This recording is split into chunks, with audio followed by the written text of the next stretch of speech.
সকালে উঠে জানলাটা খুলেই দেখি এমন একটা পরিবেশ, সাথে ঝোড়ো হাওয়া আর অন্ধকার আকাশ। দেখেই মনে হচ্ছে এক্ষুনি বৃষ্টি নামলো বলে ভাবলাম চলো 2 কাপ চা গরম গরম বানিয়ে নিই। এই যে দেখো চা বানানো আমার রেডি।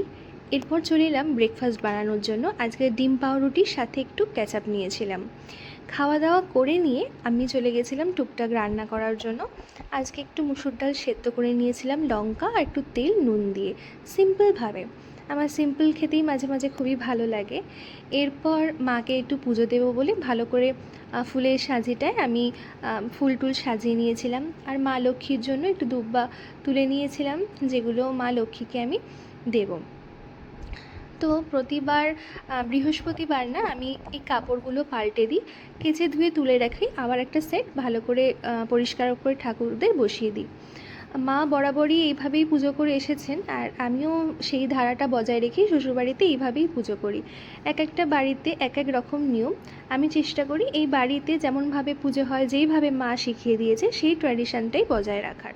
তাই এইভাবেই করি, তার সাথে নিজস্ব একটু টাচ, একটু সাজিয়ে গুছিয়ে নেওয়ার চেষ্টা করি আর কি। তো পুজোটা সেরে নেওয়ার পর লাঞ্চে একটু রায়তা বানিয়ে নিয়েছিলাম। শসা, পেঁয়াজ, লঙ্কা কুচি, তার সাথে দিয়েছিলাম একটু গোলমরিচ গুঁড়ো, আর দিয়েছিলাম বিট নুন দিয়ে ভালো করে সুন্দর রায়তা বানিয়ে নিয়েছিলাম। সন্ধেবেলা হাজব্যান্ড কিছু খাবার এনেছিল, খেলাম।